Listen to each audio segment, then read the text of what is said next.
To get started drawing the eye, you're going to start out and do a before picture and an after picture just so you can see where you started and where you ended up after the tutorial or the demo here. So if you haven't yet, go ahead and pause this video and start practicing drawing the eye however you normally would. And then when you're done, you can come back to play the video and continue watching the steps here. When you get started drawing the eye, you're going to keep it as simple as possible. So you can see in this video here, I have just a circle for the outside of the main part of the eye. And then I drew a small circle for the outline of the pupil, and then I'll go in with the outline of the iris and then the pupil. And then also a small circle just to outline the start of the eyebrow. And I drew a quick line to represent where that path is going to be or where the eyebrow is going to fill. So I'm not doing anything detailed yet.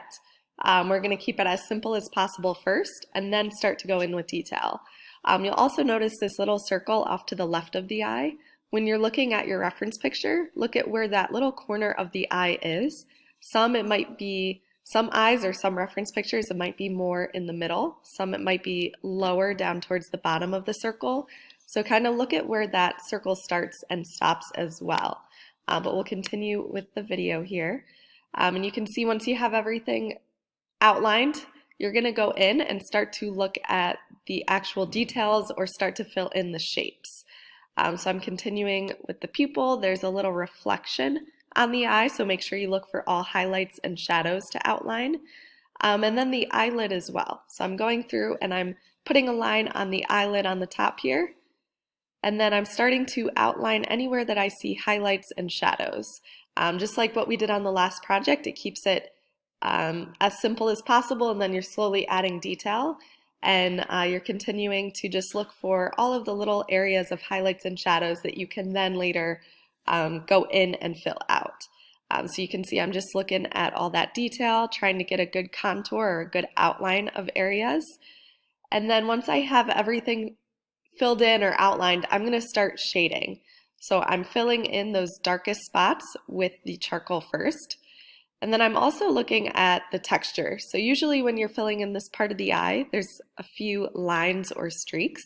So I'm kind of shading it in going towards the middle. So I'm just pointing all these lines in towards the middle. I'm looking at too the reference picture and noting which areas are lighter. So like the middle of the eye here is a lot lighter, and the darker outside part of the eye is going to have that darker shading around it. So really take your time when you're starting to fill in that detail. I'm also going around the outside here of the tear duct. And every once in a while, make sure you do sharpen your pencil. It's going to really help to get some of those fine details and lines in as you're shading. So I'm just continuing to go in with the charcoal here. And again, sharpening the pencil every time your charcoal gets a little bit dull. And then also think about using an eraser too.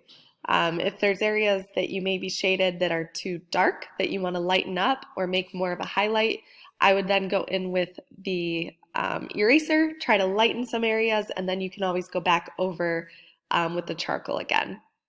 So when you are looking at the white part of the eye, and you can see in the reference picture, it's usually shaded, so it's not completely white. So it's a lot lighter around the outside of the eye, and then as you get towards the outsides, it's a little bit darker. So make sure you do shade that area in as well. And then look at the value change on the eyelid. It's usually going to be darker on the outside of the eyelid and more of a highlight in the middle. So you can see I shaded the outsides here, left the middle blank. And then also look at that space in between the eyebrow and the eyelid. So it's probably going to be darker again on the outside since this middle part is closest to you or closest to the viewer. It's going to have the most light on it. All right, so let's talk a little bit about the eyebrow and shading that in. So you can see I'm starting to fill that space in with the eyebrow, but what you want to do with that is instead of going in with detail, try to shade in the darkest spots first, and then slowly add the detail to your shading or to your drawing as you go. So I'm just starting in that darkest spot on the eyebrow and shading that all in first.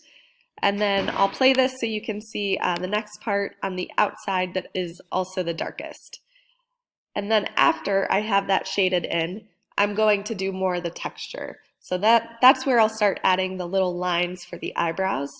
If I added those lines first, I would have a white space in between all of them, so it wouldn't look filled in, or it wouldn't look like it has good value change or is realistic. So try to shade in the dark spots first and then add the detail.